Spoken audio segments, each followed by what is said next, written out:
Everyone and welcome to class. Our topic today on civic education is the consequences of cultism. Remember, in our last class we were able to discuss what cultism is all about.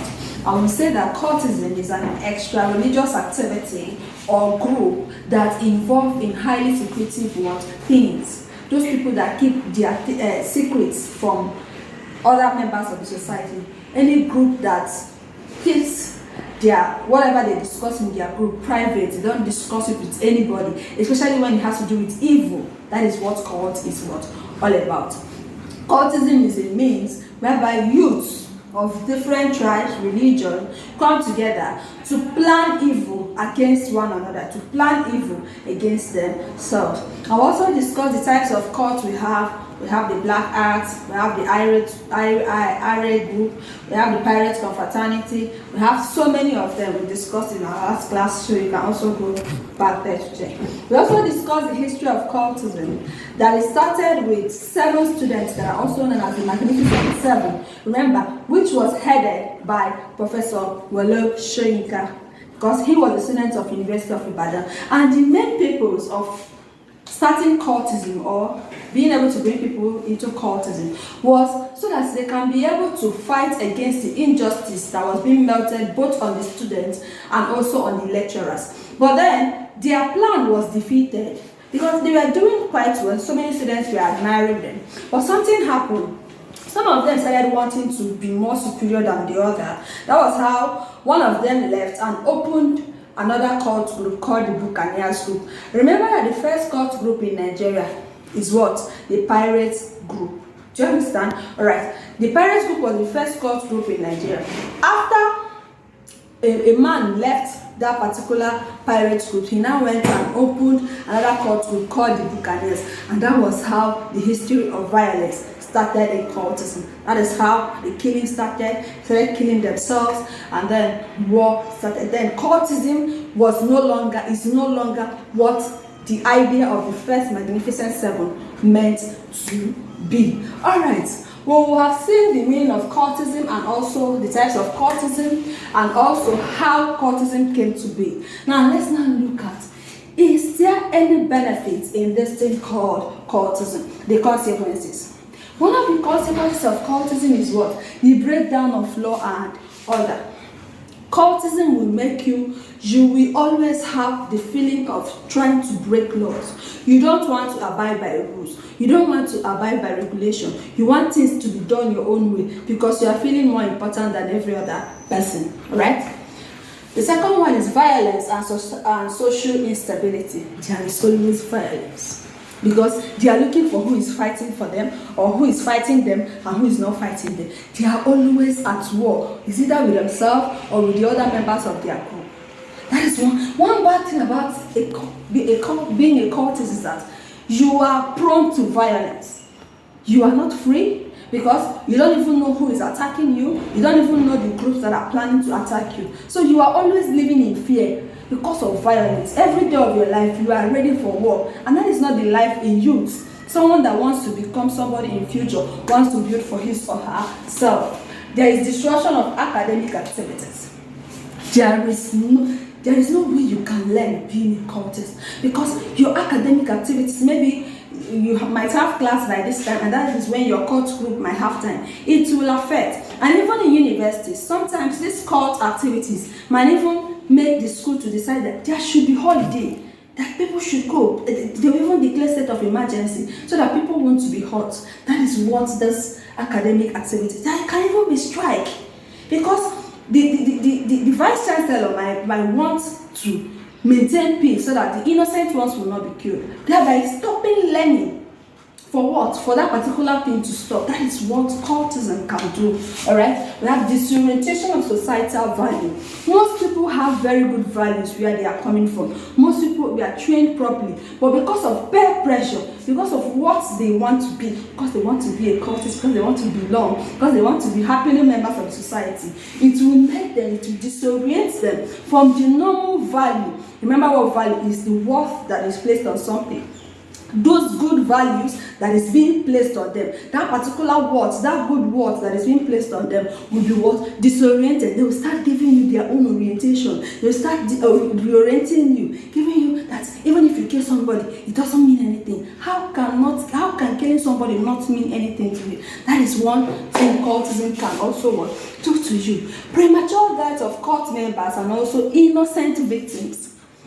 Cult members are not safe, like I said at the beginning, because the person can die at any time. Once you sign yourself to become a cultist, you are prone to die at any time. Anything can happen to you at any moment of the day because you are not free. And funny thing is that the innocent ones might also be involved. Imagine your fellow cultists coming to your house to look for you and you're not there. They might as well hurt your parents. They might also as well hurt your siblings. That is one thing this thing can do to your future and also life. Drug addiction and related health problem.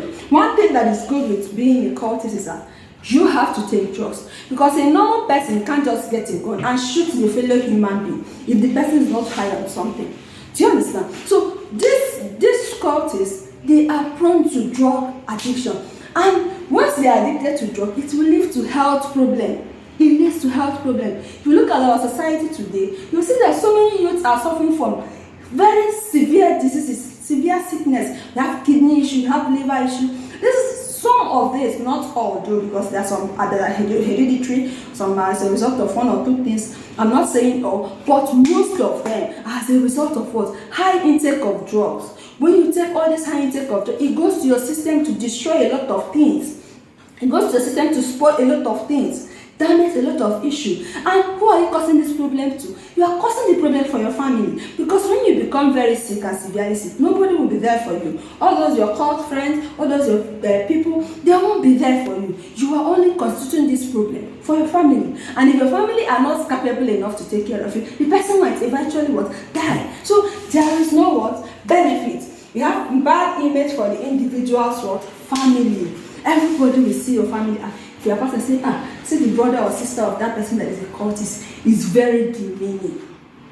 You don't put your family into such thing that everybody will know that you are a cultist, or you are this, or you are that. So it's what portrays a very bad image on the family.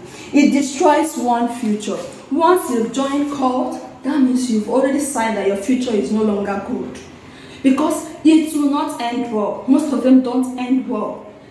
Some of them don't end well. They will either end up dying, or they will end up in prison, or they will end up being amputated, or one thing or the other, or suffering from very severe sickness. So what does it worth anything wasting your future because you want to belong, because you want to be part of it? Because we learned in our last class that one of the reasons why people join cult is for them to belong.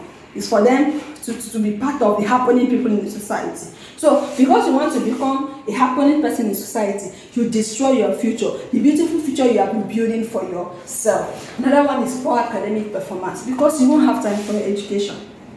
You won't have time to do anything again. All you are focusing on is how to please whatever group you belong to.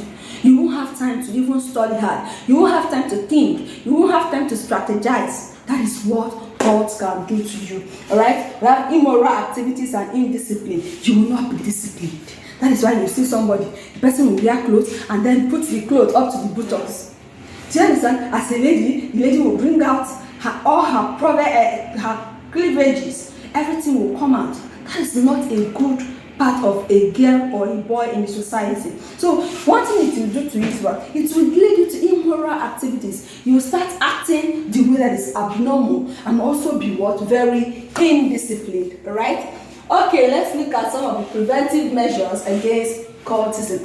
Things that we can do, things that you can do, things that I can do, things that government should do, things that our parents should do to prevent cultism. Alright, the first one government should carry out campaign against cultism. There should be adequate campaign warning people on the dangers of cultism, telling people there is no benefit. If people are properly enlightened, if people are properly told that this thing you're about to join will only lead to your death, this thing you're about to join will only lead to your future destruction, people will not have any reason to what? Join. But because people are not being enlightened on time, they will always want to see, okay, because of peer pressure, they want to go to see and know what is happening. Parents should pay more attention on their children's upbringing. Parents should always be there for their children and also pay attention, all right? Students should be encouraged to join religious groups. Sometimes some of these religious groups will help you to know when to know the right thing to do in life. All students should be screened and investigated properly before granting them admission. Yes, before you gain admission into any university or into any secondary school, you should be properly screened to know if you've been a cultist before, and if the person has been a cultist before, the person should not be allowed. All right? Students should be encouraged to work hard. Whenever you work hard, you will see yourself getting better and better. The teaching and learning environment should be conducive, because once learning is conducive, people will not have time to think about what they are not supposed to be thinking about. Parents should instill morals on their children. It is the duty of a parent to instill good morals on the children, because once the children are properly oriented, they will know the right thing to do. Security should be introduced on campuses. Security should be introduced on campuses so that everybody will be safe and things will be moving on the way it should do. All right, we've come to the end of our lesson today. I believe that you've learned a lot on the consequences of cultism and the preventive measures of cultism. Thank you so much and have a beautiful day. Bye.